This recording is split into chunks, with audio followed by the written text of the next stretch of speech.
ایک اور گناہ جو کہ کبیرہ ہے، بڑا ہے، جس کا باطن سے ہمارے تعلق ہوا کرتا ہے، وہ ہے حسد کا معاملہ۔ حسد کو انگلش میں ہم جیلسی کہتے ہیں۔ یہ کیا ہوتی ہے ہم سب جانتے ہیں اور ہو بھی جاتے ہیں کبھی جیلس۔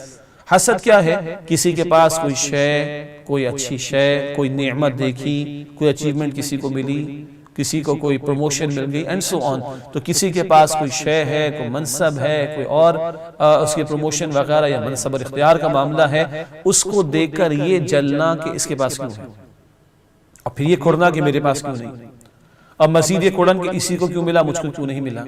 یہ جو جذبات ہیں منفی، نیگیٹو جو تھاٹس آتی ہیں، منفی جذبات و خیالات آتے ہیں، اس کو حسد کہا جاتا ہے۔ قرآن حکیم میں شیطان کے حسد کا بھی ذکر ہے، اور شیطان نے تکبر بھی کیا حسد کی وجہ سے۔ شیطان کو کیا حسد ہوا کہ مجھے کیوں نہ ملی خلافت، آدم کو کیوں مل گئی علیہ السلام۔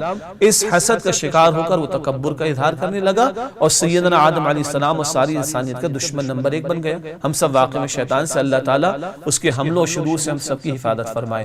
شیطان کو حسد ہوا، پہلے نبی حضرت آدم علیہ السلام سے قرآن نے ذکر کیا۔ یہود کو حسد ہوا، آخری رسول محمد کریم صلی اللہ علیہ وسلم سے یہ ذکر قرآن حکیم میں آتا ہے، سورۃ البقرہ میں بھی آتا ہے، حسد من عند انفسہم، اپنے دلوں کے حسد کی وجہ سے بنی اسرائیل یعنی یہود نے نبی کریم صلی اللہ علیہ وسلم کی رسالت کو قبول نہیں کیا۔ حسد کیا آ گیا تھا؟ صدیوں سے نبوت کا سلسلہ بنی اسرائیل میں چلا آ رہا تھا، یہ بنی اسماعیل میں محمد صلی اللہ علیہ وسلم کو کیوں عطا کر دیا گیا؟ اس حسد کی وجہ سے نہ صرف یہ کہ یہود نے نبی کریم صلی اللہ علیہ وسلم کی رسالت کا انکار کیا، بلکہ اس سے آگے بڑھ کر دشمن نمبر 1 بن گئے۔ چنانچہ قرآن بتاتا ہے سورہ المائدہ کی آیت نمبر 82 میں، اہل ایمان کے سب سے بڑے دشمن نمبر 1 وہ الیہود، یہود ہیں۔ چنانچہ معلوم ہوا حسد تو شیطان نے کیا پہلے پیغمبر آدم علیہ السلام سے، حسد تو یہود نے کیا آخری پیغمبر محمد صلی اللہ علیہ وسلم سے، اور حسد کے نتیجے کیا نکلے؟ شیطان ساری انسانیت کا دشمن بن گیا، یہود بھی نبی پاک صلی اللہ علیہ وسلم، اسلام و مسلمانوں کے دشمن بن گئے، بلکہ ساری انسانیت کے دشمن بن گئے۔ وہ حسد تو وہ شے ہے جو انسان کو شیطان کی راہ پر لے جائے، جو انسان کو شیطان کے ایجنٹس یہود کی راہ پر لے جائے، جو انسان کو پیغمبر کی مخالفت پر لے جائے، جو انسان کو پیغمبر کی دعوت میں روڑے اٹکانے کی طرف لے جائے۔ باقی دنیا دھاری کے دھندے تو چھوڑ دیجئے، یہ پیغمبروں کے خلاف بندے کو کھڑا کر دے۔ حسد اتنی بری بلا ہے۔ اللہ کے رسول صلی اللہ علیہ وسلم ارشاد فرماتے ہیں، حسد نیکیوں کو کھا جاتا ہے۔ بڑی اپنی دانش میں بندوں نے نیکیاں کی ہیں۔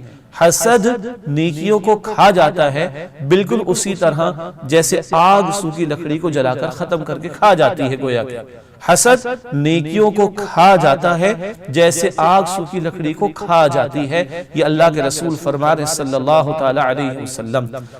اور ساتھی ناظرین کرام ذرا غور کیجئے، بہت توجہ طلب بات ہے کہ بندہ حسد کرتا ہے کس بات پر؟ یہ فلاں کے پاس یہ بڑی جائیداد کیوں ہے، یہ فلاں کے پاس مال زیادہ کیوں ہے، یہ فلاں کے پاس بنگلہ بڑا کیوں ہے، یہ فلاں کے پاس منصب کیوں ہے، یہ فلاں کے پاس اختیار کیوں ہے، یہ فلاں کے پاس دولت کیوں ہے، یہ فلاں کی پروموشن کیوں ہو گئی، یہ فلاں کی پوزیشن کیوں آ گئی، یہ فلاں کو ٹینڈر کیوں مل گیا۔ ایسا ہی ہے نا، ہم انہی باتوں پہ روتے ہیں نا، جلتے ہیں۔ ایک اصولی بات سمجھ لیجئے، آج میرے پاس، آپ کے پاس، کسی کے پاس جو کچھ بھی ہے وہ ہے اللہ کا۔ لہو ملک السماوات والارض لہو ما فی السماوات و ما فی الارض، اللہ ہی کے سارے آسمان و زمین کے بادشاہت ہے، اور کل اختیار اللہ ہی کا ہے، سب کچھ ملکیت میں اللہ ہی کے ہے۔ یہ تو اصولی بات ہے۔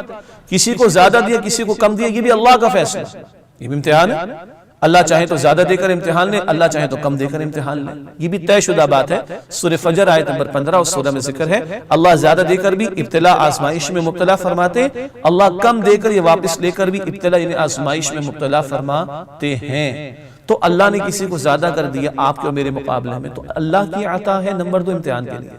ہاں، کوئی مال حرام سے کمائے بیٹھا ہے تو جہنم کے انگارے، ہم نے بات کی پچھلے پروگرامز میں، مال حرام سے جائیداد بنائی، دولت بنائی، شہرت اختیار کی اور بزنس کو فلرش کیا، وہ جہنم کے انگارے والے حرام تھے۔ لیکن بھارت آفٹر آل کسی کے پاس کچھ بھی زیادہ تو کس نے دیا؟ اس کو اللہ نے۔ اب میں کسی پر جلتا ہوں بالفرض، معاذ اللہ، اللہ میری آپ کی سب کی حفاظت رکھے، ایک شخص کی مثال لے لیتے ہیں، ایک شخص کسی دوسرے سے جلتا ہے کہ اس کے پاس روپیہ پیسہ زیادہ کیوں، تو یہ کس کے فیصلے پر جل رہا ہے؟ یہ کس کے فیصلے پر اعتراض کر رہا ہے؟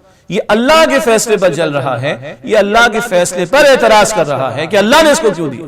دیا تو اللہ نے نا۔ کسی کا چہرہ خوبصورت ہے ظاہری اعتبار سے، کسی کا مال زیادہ ہے، کسی کا گھر بڑا ہے، کسی کے پاس گاڑی مہنگی ہے، کسی کے بچوں کو اچیومنٹ زیادہ مل گئے، کسی بزنس میں کسی کو اللہ نے زیادہ فلرش کر دیا۔ کیا کس نے سب کچھ؟ اللہ نے کیا۔ تو گویا بندہ جب کسی دوسرے کے پاس کچھ زیادہ دیکھ کر جلتا ہے، یعنی حسد کرتا ہے، تو وہ اللہ کے فیصلے پر تنقید کر رہا ہے۔ کتنا بڑا جرم! اللہ کے فیصلے پر نکتہ چینی کرنا، اللہ کے فیصلے پر جو ہے وہ اعتراض کرنا، اللہ کی عطا پر اعتراض کی انگلیاں اٹھانا۔ بندہ سوچے یہ حسد کا معاملہ تو کہاں تک جا رہا ہے؟ خالی بندے سے نہیں جل رہا بندہ، بلکہ بندوں کے رب اللہ تعالیٰ کے فیصلے پر اعتراض، اللہ کے فیصلے پر انگلی اٹھانا۔ انا للہ و انا الیہ راجعون۔ یہ وہ حسد کہ جو نیکیوں کو بھی کھا جاتا ہے، جیسے کہ آگ سوکھی لکڑیوں کو کھا جاتی ہے، اور یہ ہے وہ حسد، اللہ اکبر، جو بندے کو اللہ کے سامنے کھڑا کر رہا ہے۔ اور یہی وہ حسد ہے کہ پیغمبروں کی مخالفت پر شیطان بھی کھڑا ہو گیا اور یہود بھی کھڑے ہو گئے۔ اللہ تعالیٰ مجھے اور آپ کو حسد اور اس کی ہر شکل سے بچنے کی توفیق عطا فرمائے۔ سبسکرائب کیجئے ہمارے چینل اور دبائیے بیل کا آئیکن تاکہ آپ کو ریگولر نوٹیفیکیشن اپڈیٹس مل سکے۔